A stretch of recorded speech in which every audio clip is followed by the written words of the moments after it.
restock. Waiting for restock. He jumped out. He jumped out. He's coming towards. He locked right by you. This guy's so bad. Who is this?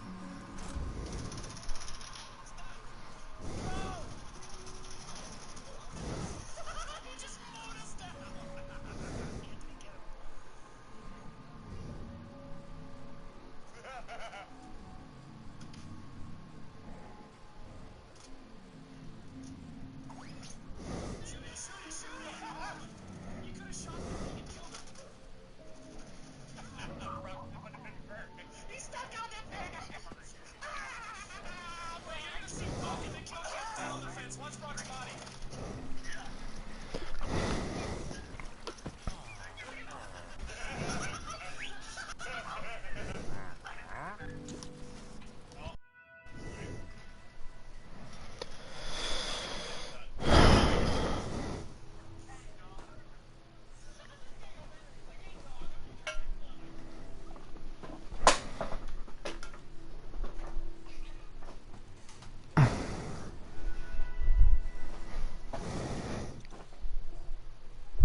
Motherfucker. Just getting up from a nap or something? No, I'm just sitting here. What you doing? What you tripping? Staring at your kid. Nothing much. I forgot to install the first pack now, so I started it a little bit ago, so I don't know if it'll be done tonight. How many gigs is it? 18. 18? Yeah, I did everything besides the biggest one.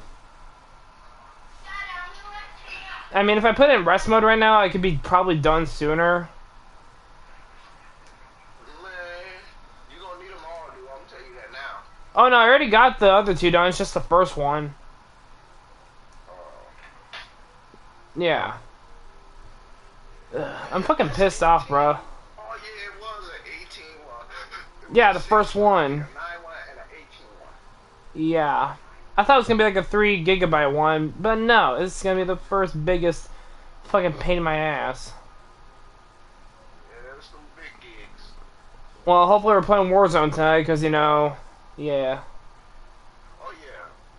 We're right at a shot, you know. Yeah. Dude, we were killing it last night, though, too. Wasn't we? Facts. Man, we were straight working all together, though. That's what I like. See, that's why we all play Warzone, we work all together. Yeah, it's actually more cooperative. How many people can play Warzone? 4. 4. Yeah. All of me and the writer tonight. No, they ain't on right now. You want to jump in a game of trios? Huh? Me, you, and Tech want to jump in a game of trios? But see, I don't know how to play with Tanky on the Xbox. Oh, he can just I'll do it. Just have him send me his gamer tag, and then I can send him an invite.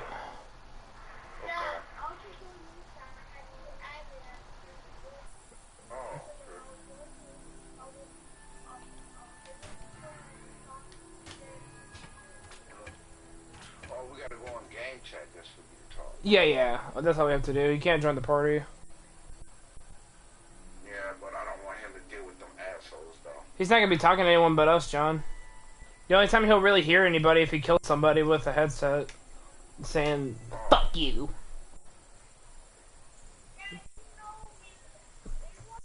Besides, Tinky's gonna talk smack to them anyway, so Right? He just said the same thing you said. yeah. Ugh.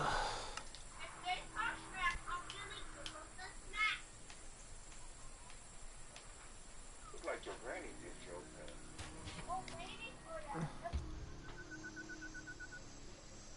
thing. So yeah, we can just do that. Stupid. What's he doing? He trying to pull Tanky off the car. Oh. That dog do stupid shit. Ugh. Man, Ryder needs to learn how to look around. Cause like you should know where I ping. Like look at the name, look at our names and colors, and fucking find the ping. It was literally to our left from the guy on the roof. Hey, have you messaged Ryder to see if he at home yet? Dude, no. I can send him a quick message. Put a dent in my goddamn hood. Get off.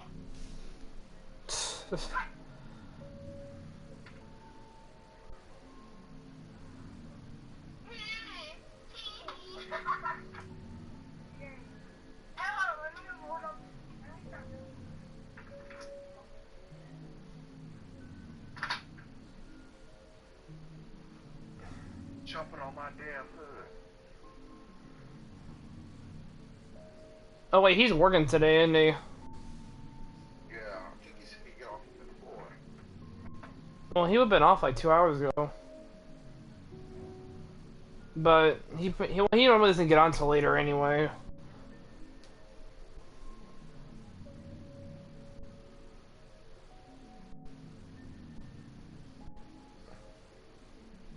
Why is the mission taking so The fucking orb long? of dominance may have shattered, but its powerful He'll message presence me has whatever scattered he's the getting vast on. land. One of those shards has Something. landed in the lush jungle, where new threats roar to life beneath. Ugh. Hey, let me finish watching this show and then I'll jump on with you, okay? Yeah, it's fine. Just join the party. Okay. Later. Alright, good.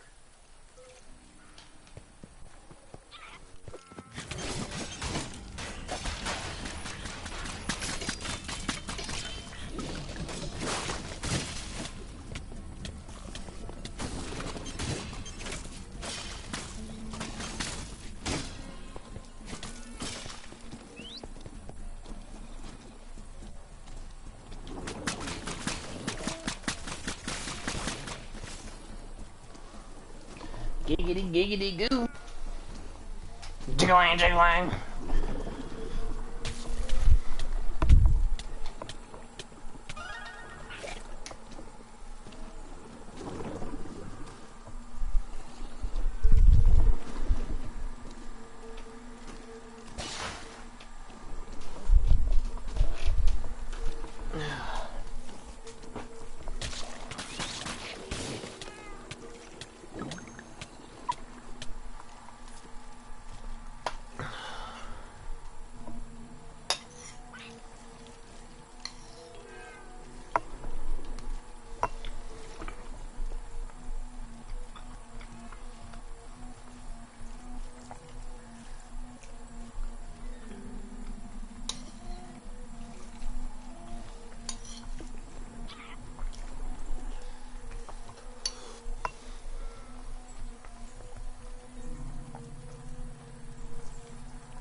The orb of dominance may have shattered, but its powerful shards have scattered across the vast overworld. One of those shards has landed in the lush jungle, where new threats roar to life beneath the dark canopies. The shard, the source of corruption, must be destroyed to free this land from the orb's dark manipulations.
Just really fucking good.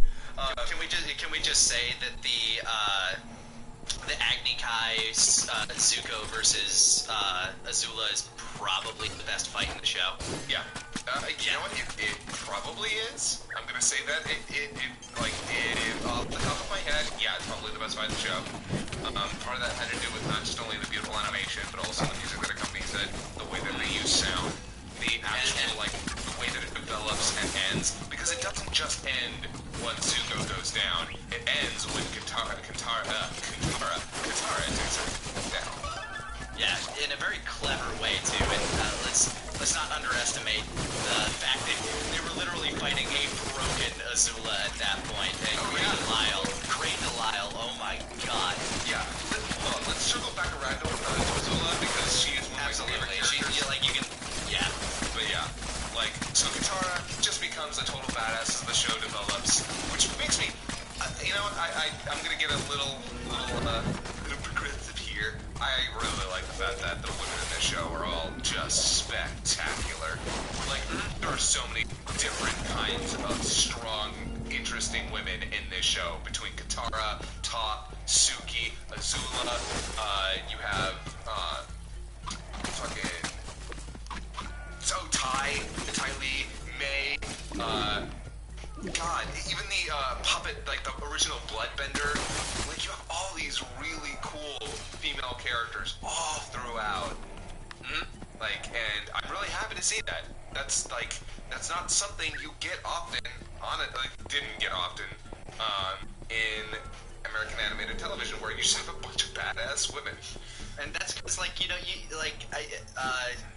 Michael Dante DiMartino and Brian Konietzko, I'm probably butchering either of those names, right? Yeah, they went about the way of writing a character the way you should. Disregard gender, write the character, fill the other part in later. That's not true. That's not necessarily true, but I mean, because here's the thing. The fact that they were women played into their lives dramatically. For some of them, it definitely did, but for Katara, there's a Ty Lee, for May. There's a point where you also want to disregard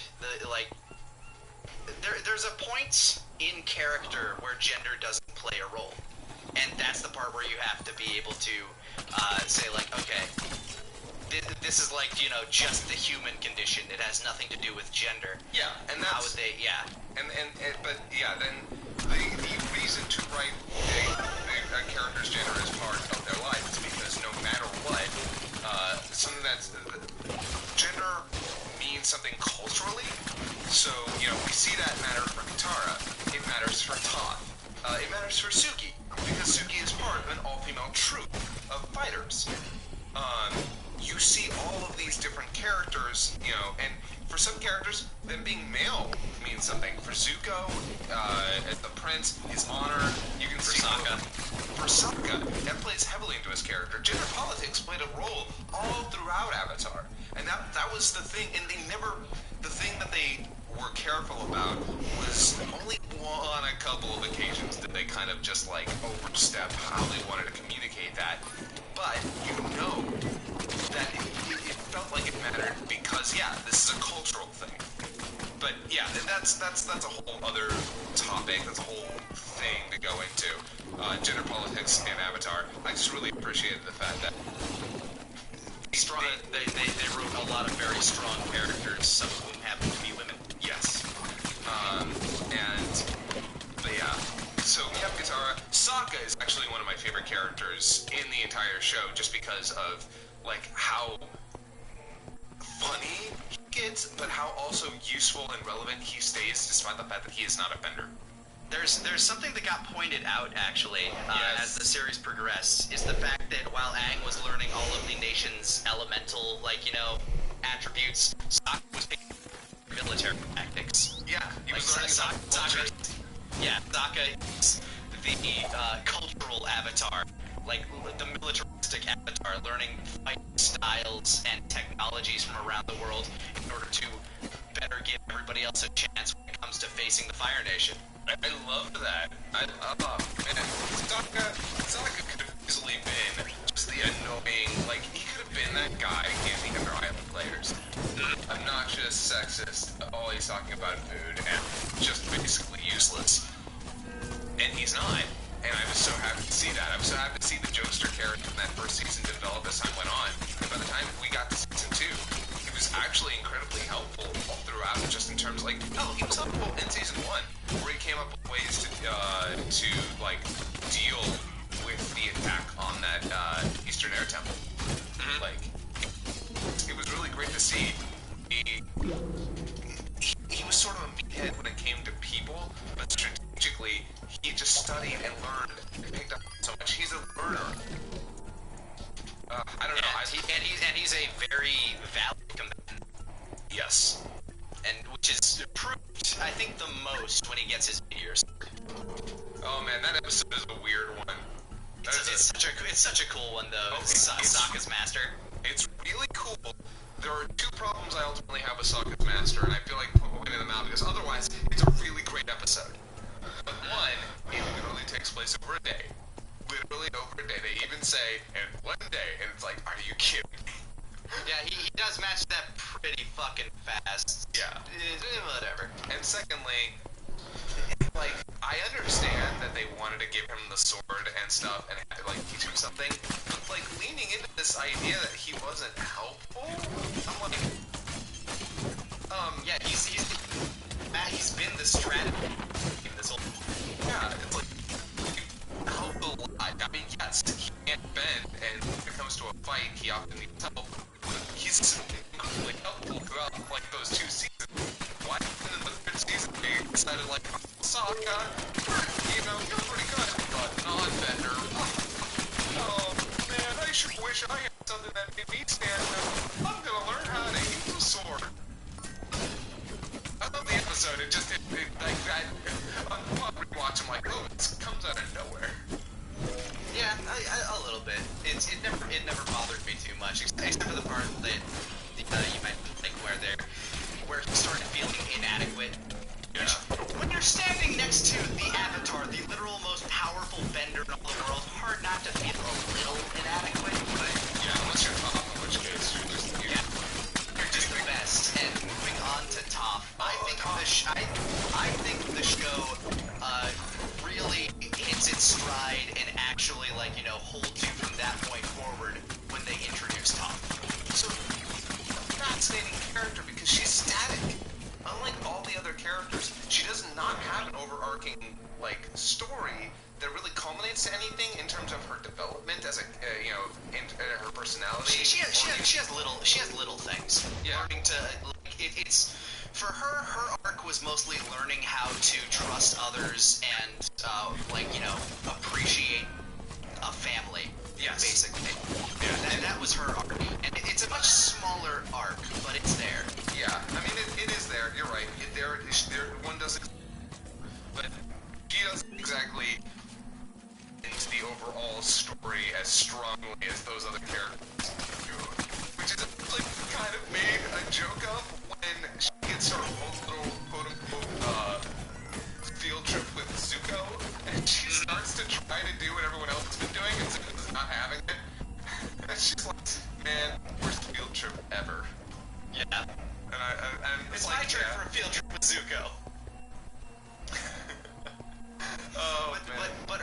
she's full of so many amazing moments that, like, I legitimately think she's my favorite member of Team Avatar. I mean, between the fact that she's incredibly funny and incredibly powerful. Yeah, she invents metal bending. I love that part where it's just like, I'm the strongest earthbender ever! Oh yeah, no, like, she just comes out of there and she's like, she's not even surprised, she's just impressed. She's like, man, I really am the fucking best. Don't you fucking forget it. By the way, I'd like to point out, those two probably died. It's very, very possible. She leaves them there, unable to move or do anything on a trail that is specifically out of the way. I don't think they died. Pretty sure at least one of them showed up in the final arc. Because it was the family, like, steward and the boulder, right? You know what? Actually, shoot, I can't remember. I have to look that up. But no, I think the boulder does come back, but it wasn't the boulder and the family steward. And the family steward doesn't come back, and I don't think the other guy does either. It was the tournament organizer. Yeah, it was. And the steward. Yes. So I think they died. I think they might have died. Yeah, it's possible they could have died out there. Actually, it was on my second rewatch. Oh my god, I've seen the series 4 times through. Oh wow, I just realized because I watched it with my friend Bryson back when I was living in Lake Charles. Anyway, so yeah, the Toph is the best. She's amazing, and I love her. Toph Beifong is amazing. They gave her a disability, and they write for that disability in such an amazing way. Between the fact that she's able to use her earthbending to circumvent that, and in fact make her earthbending stronger. But when it comes to the points of actually, like, making the blind joke, it's like, oh, it's okay, Sokka, I think that painting looks great.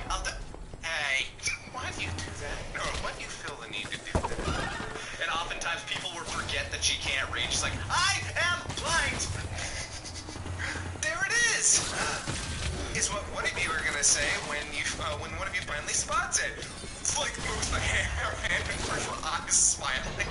I'm like, oh my god, all of these blind jokes. Like, you almost want to feel offended, but you know that she's so strong that it doesn't matter. So when she like basically just like, Jesus Christ. It's so brilliantly written that, like, it'll catch you off guard sometimes. Like, even sometimes while you're watching, you'll forget, oh yeah, she is blind. She's just such a... I don't know, I think she's like the best, I think she's like one of the best written characters in a show full of amazingly written characters. Yeah. They kind of allude to her in the first season in the Baki Swamp episode, I think. Or is that in the second season? That isn't actually in the second season. It's where Aang is. They get dragged down into that swamp, and he has a vision of a girl, and he's like, I think she's supposed to be my earthbending teacher. And yeah, finds. I think in the next episode, actually, they find. So yeah, no, that. Oh man, Toph. So. Whereas Katara and Sokka tie very close into Aang's story, and, you know, oh yeah, we're leading into the charge against the Fire Nation. Toph is just kind of there to be like, yeah, well, you need an earthbending teacher, and I'm the best there ever will be. There's probably a little bit of pride, like, yeah, I'm gonna teach the Avatar how to be an earthbender. I'm gonna be that cool. And yeah, I do love how she teaches him. I like how she's like, finally after Aang gets mad, she's like, alright, now do it! Now hit the rock! And then he breaks it, and she's like, yeah, that's right. She's also probably one of the biggest standout parts in The Legend of Korra as well. Yeah, I think she was alright there. She's in season 4, I believe. Yeah, it was whatever the earthbending season was. Yeah, season 4. But she just stands out, and she will always be the Melon Lord. Just hell yeah, Melon Lord. Oh, by the way, there's something the strongest of all benders. There's something I gotta bring up about that Melon Lord scene. That fucking fucked me up the first time I saw it. What? So they're all fighting the Melon Lord. She's firing at them. But Aang Gets aimed for the kill, but can't do it. Sokka just walks up, takes out his sword, and cuts the damn thing's head off in half. And it's like, oh, okay. Because there's a visual element there. It's like, Sokka's like, I'll show you how it's done. And you believe it. For that moment where he just goes up there and does it, it's like, yeah, you know what? There's a part of me that thinks that Sokka would just take out his sword and do it. Well, Sokka knows what's at stake, and he knows that, like, nobody on Team Avatar knows that he has the capability to literally spirit bend. Because nobody's never even heard of that shit. Energy bending, but yeah. Whatever they call it. Don't they call it spirit bending in Korra? That's the nomenclature I know. But nobody knows that he can do that, and so they think, yeah, the only way to stop this is to end him. And Sokka, and this goes into the fact that they just write this show for children in such a mature way. They play with the themes of death a lot. Yeah. And I think that's like one of the first times on Nickelodeon that they really do that, especially in a cartoon. But Sokka had lost his mom to the Fire Nation, and his dad has been imprisoned a number of times. So many of his tribe. Yeah.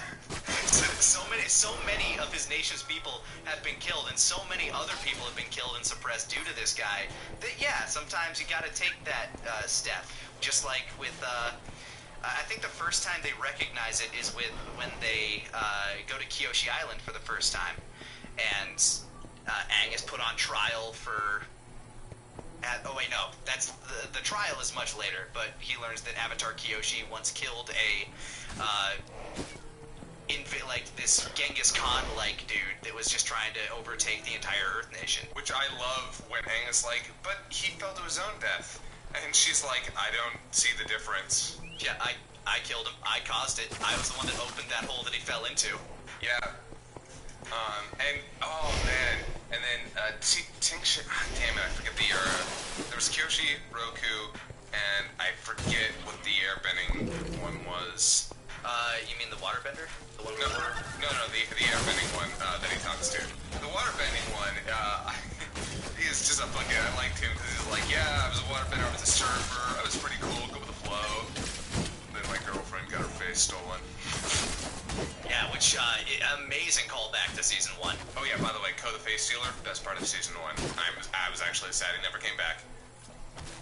Fun fact, in the comics afterwards, there's a huge callback to him. His mom shows up. Oh. Yeah, it's pretty cool.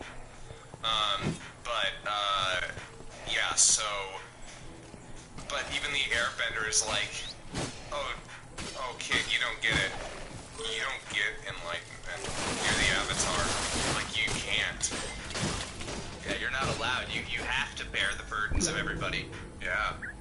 And also, it was really interesting because, so, the entire series is Eastern philosophy, Inuit, and only one character in the entire thing is Indian, and that's Guru. The Guru, yeah, the one that's taken over one of the air temples. Yeah. By the way, that guy, I love that guy. He's great. I love how they talk about, oh, you know, here are your chakras.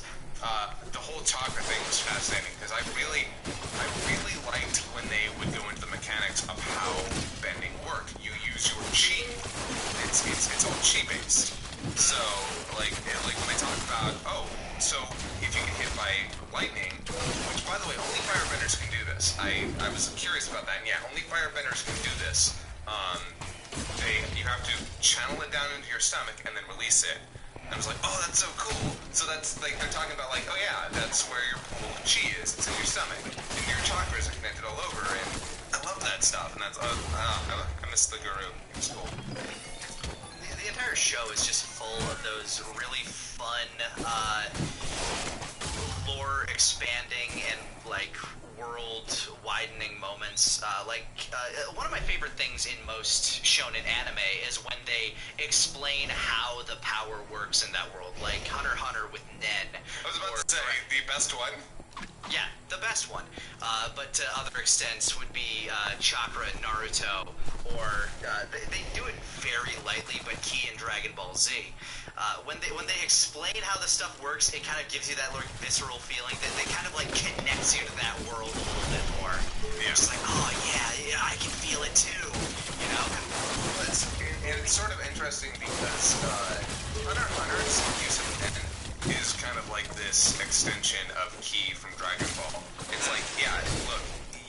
muscles are only going to get so big, your body is only going to get so powerful. It's the energy inside of you that you have to cultivate and work out. You don't see a lot of any of Avatar. There's never like, oh yeah, you have to build up your chi so you can attack stronger. No, no, you just have to get better at all of your stances and your technique and. Well, that's the thing with Avatar. It's like it is about that technique, but no matter how good your technique is, there is still that level of energy that you have within you that you can allow to flow with that element, and it's more about communing with the element than it is dominating it. Yeah, and that's why. That is why Toph is literally the best Earthbender alive. She learned directly from Vadrables, the originators of Earthbending. And she is so connected to the Earth that it is basically an extension of her very spirit. I think they explain in Korra that by that point in her life, she can literally see anywhere on the planet where that massive tree's roots are touching, which is everywhere pretty much. Yeah, she's pretty crazy overpowered at that point. Yeah, which is why she's like, yeah, I'm not gonna involve myself in all this stuff anymore. You guys seem to have this down. But yeah, okay, so we've gone over the gang. Zuko, if we can touch back on Zuko for just a minute. Oh, absolutely. Yeah, like, we can go with the Fire Nation family now. Zuko, oh god, I love Zuko. Like, what a fantastic character with a fantastic story. Oh my god. He has the best arc out of anybody. It goes all the way to season 3. Like, he is always developing. Whereas I feel like some characters get stagnant and just kind of stop. He starts in kind of like a static-ish place, but when they introduce the Blue Spirit and move on past that, it's like, okay, you can start to see him. Actually, no, even as early as episode 2, when he faces Admiral, what's his name? Zhao. Yeah, Admiral Zhao. In that Agni Kai, it's like, okay, so you can kind of see that he has that honor about him, and that Iroh has been fostering that, and his relationship with Iroh is, oh my god, like, the show basically could have been about Zuko, and it would have been just as good. Zuko, yeah, you're right, his development never stops until about closely, halfway through season 3, he's hit that point. Once he's on Team Avatar, it's like, okay, from this point forward, the only development he has left is standing up to those that he's feared. Yeah, so, when he stands up to Azula and whatnot.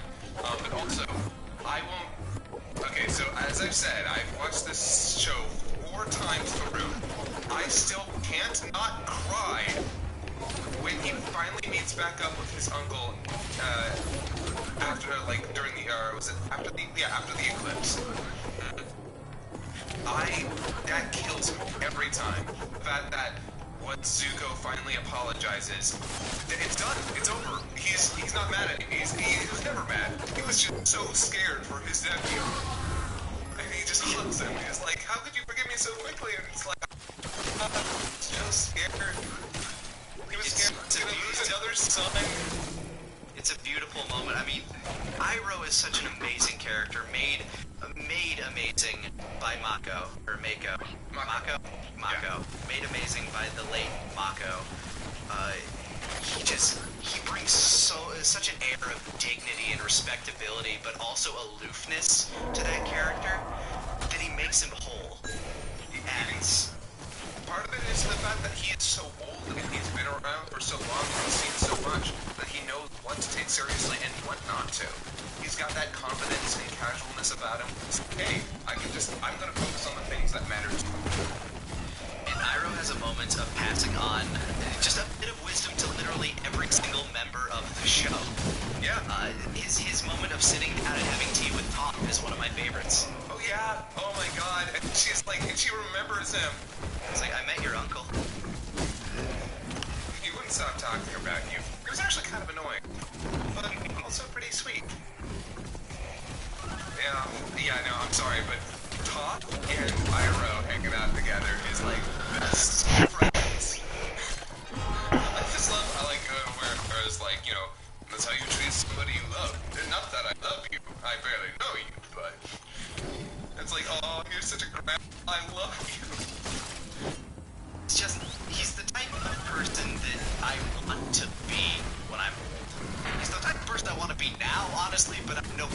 worldly enough. Yeah, he's, I don't know, yeah, throughout the entire series, and also when he becomes a grandpa.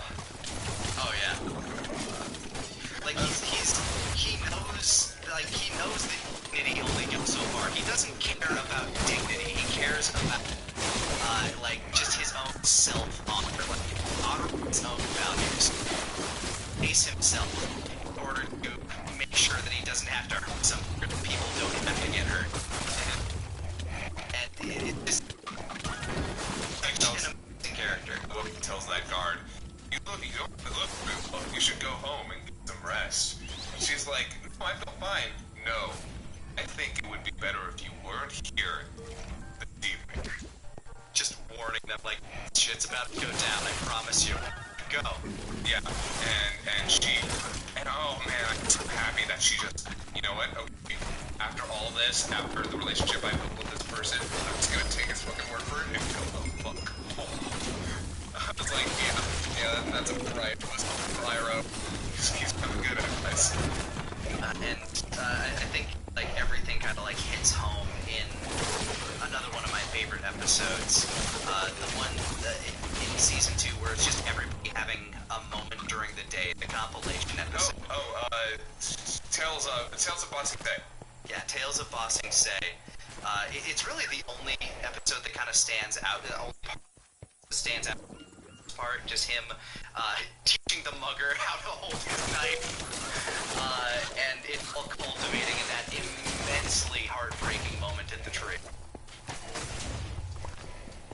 It's just, as I said, I ended up rewatching it twice lately, and again, another segment where I'm like, fuck. Yeah, every time.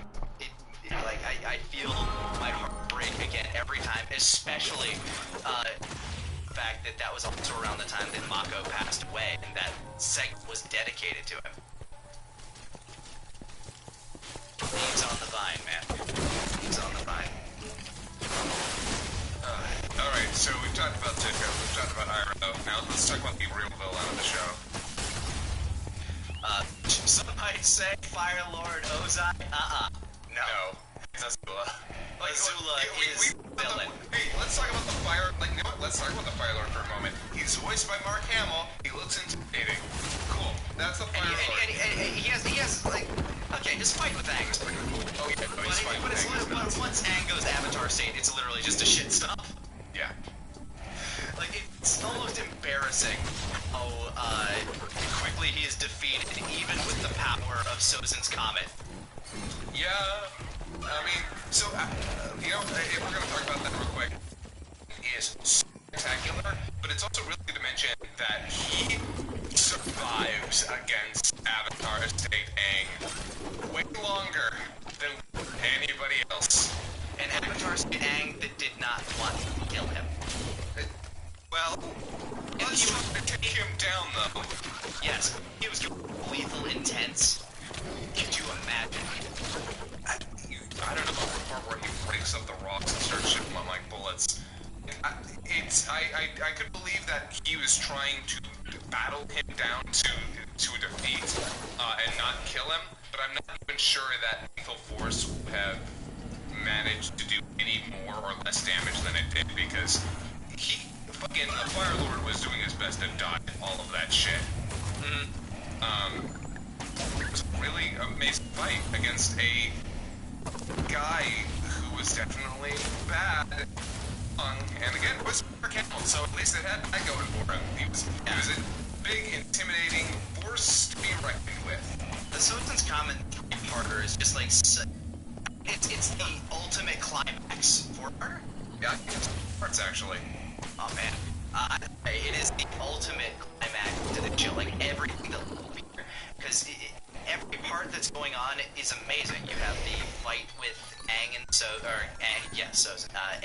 and Ozai. You have Zuko, Toph, and Suki. Or no, not Zuko. Sokka. Jesus Christ! I went to the awful live-action movie. Sokka, Toph, and Suki invading the airships, which is amazing in its own right. And of course, you have the amazing battle between Azula and Zuko and Katara. It's this. All the parts. Okay, all 4 parts. That is my favorite episode. But yeah, it's pretty amazing. yeah, unfortunately, except for just being this force in Zuko's past, Ozai does not really amount to much. Whereas Azula is a consistent, intense threat who very much might be strong. Wait, I also forgot to mention one other part of that 4 part, but the White Lotus taking back Ba Sing Se. Fuck yes, the White Lotus is so good. Iroh living up to his prophecy of taking Ba Sing Se, not taking it for the Fire Nation, but taking it back for the people. Yeah. Oh, when he fucking burns the flag. Oh yeah. Iroh, you king. A firebender can only feel this type of power once every 100 years. Man, fucking when he starts breathing in and the fire around him starts going up like a fucking eye. Like, I'm like, holy shit. It's like, oh yeah. But yes, Azula and Ty Lee and oh god, I keep forgetting Zuko's girl. What's her name? No, Zuko's. Oh, Zuko. Oh, May. Yeah. Which, by the way, I love that May is a very feminine name. Ty Lee is a very masculine name. But Lee is super girly. She's like hyper girly girl, like the most conventionally attractive of the 3. Yeah. Oh man. As shown in the beach episode, which another amazing standout episode. By the way, so I was blown away by this. Like when I was watching that, I'm like, okay, those outfits are more revealing than you see in a lot of like animated shows for kids. And apparently, Bright was like, yeah, we actually made them even more revealing in our initial drafts. And I'm like, what? So that the censors would say, tone that back. Okay. Yeah, I think that was the idea. It was like, we want them to be able to just be like, wear what, well, people wear on the beach. Yeah. So, but yeah, I was like, wow, Tylee, goddamn girl. All the guys like hitting on her and Azula notably getting jealous. Oh my god, fucking. Okay, so we should talk about Azula though. Mm-hmm. Jesus Christ, what an amazing villain, maybe one of the best in all of animation. I'm sorry. Holy fuck. Because Such a very human monster. Because, so, with fucking Ozai, he's just evil for the sake of evil, and he's this big villainous character, and you understand where his motivations come from. He grew up, and he believes it's his right. And you can see Azula literally out his brother. Oh, yeah. With the fact that he's like, Iroh just lost his son, so maybe we should not have it. Yeah, maybe we should go with the guy that has hair. Yeah, which, by the way, I want to circle back around to that. But Azula is next level.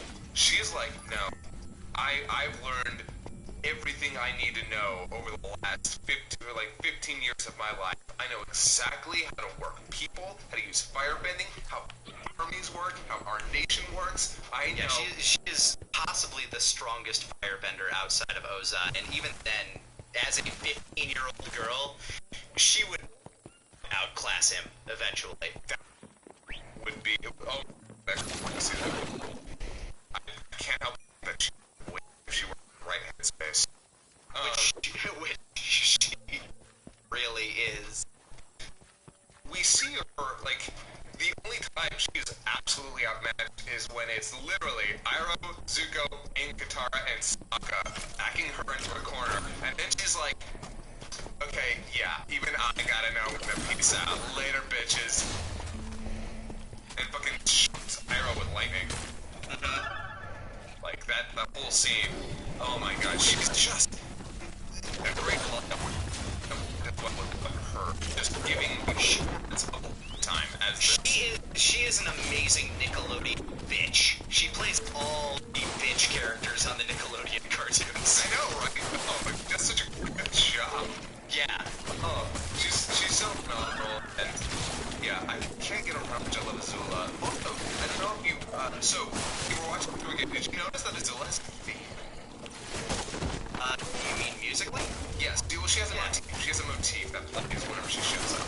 Yeah. I noticed it the last time I watched through it, especially in the say. Yeah. And it's, I'm not even sure what the instrument is, but it's that. Yeah.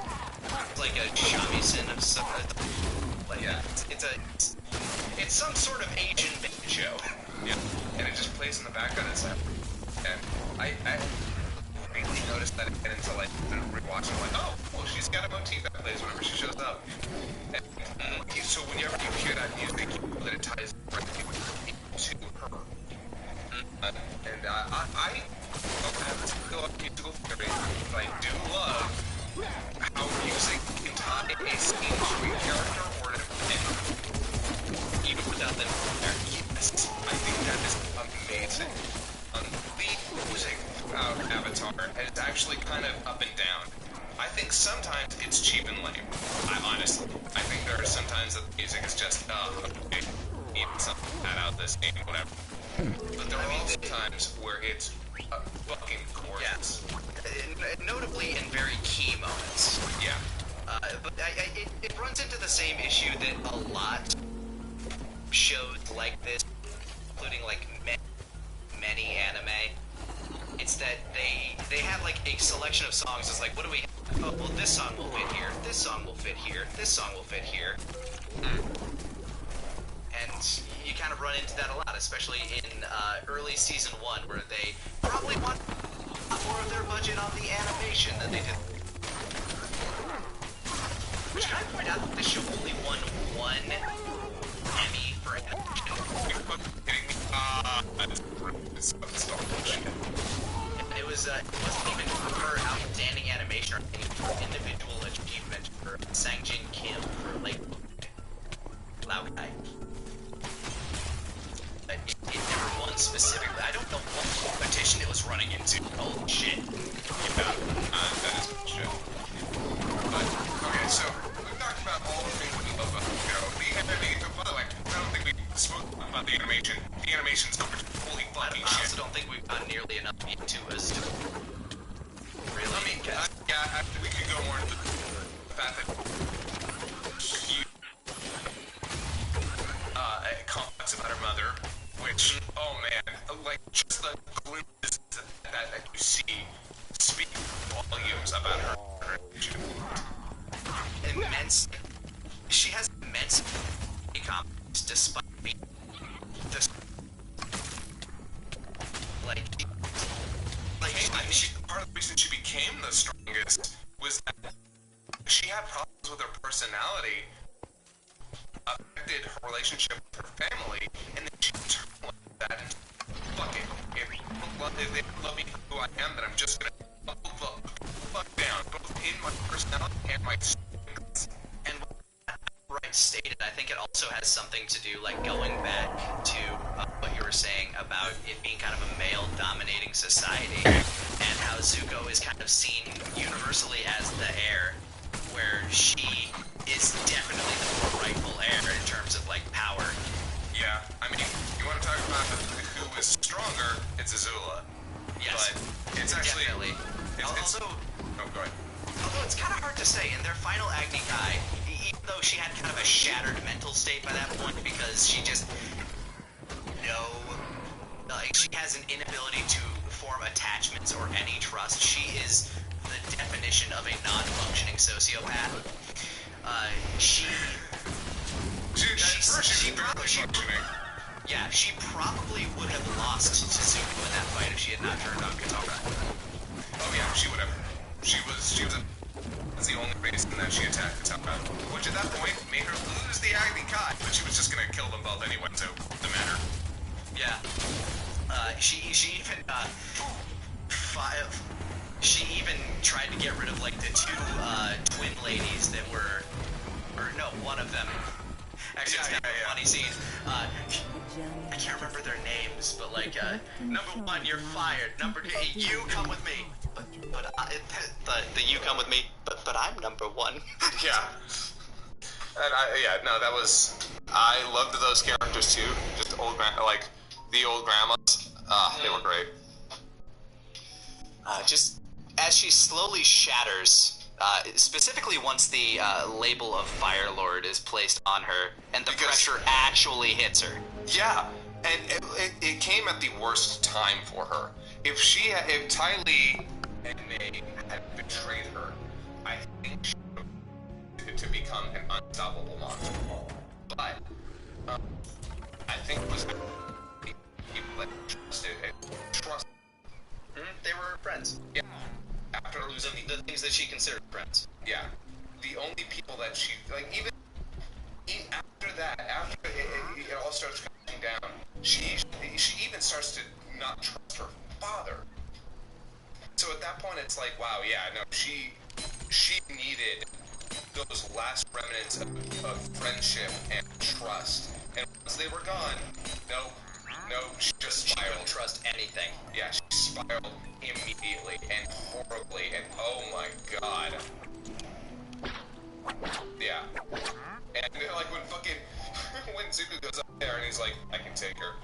But you said she's too strong. No. Something's wrong. I got this. And yet he was right. If Katara wasn't there, it's funny. If Katara wasn't there, he would have won. But because Katara was there, they won. Yeah. Just in a different one. Yeah. Which, by the way, like every time I rewatch that fight, I'm like, this is so great. Like her noticing the waterways and like, I just need to get her in here. Once she's in here.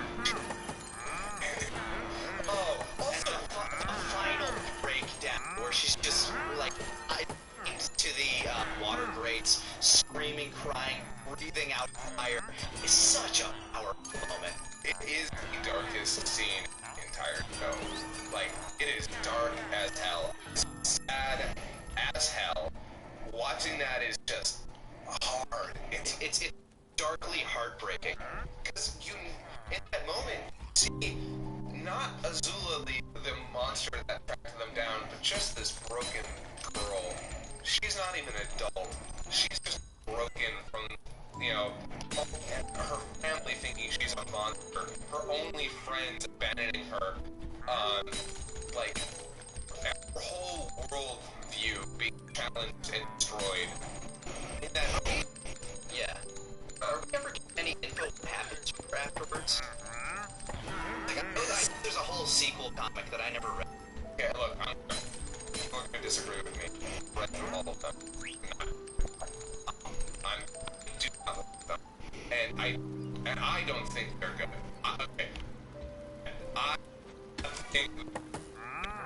think they are bad. I think part of it helps throughout them, but I think as stories, awkward. I think the dialogue is not good. I think that they did with Zula was the absolute worst. Oh my god. But it is what happens canonically. What does happen to her? Oh my god, okay, so... Okay, spoilers for the comics. If you guys haven't seen them, I'll try not to go over too much of them, but they take her out of prison to go find Zuko's mom. Yeah, I know that's what the subject material was. But... And then they try to put her under house arrest, and then she becomes a villain again. And a really dumb villain. A really bad villain. Amazing that they wouldn't just have her bending removed. You know what? You'd think that they'd go to Aang and be like, yo, get rid of her firebending. Like, she's obviously as bad as my father. She's too dangerous. Yeah, she's obviously as bad as her father. I mean, that's obvious. At face value, even if she's mentally unstable, it's almost worse.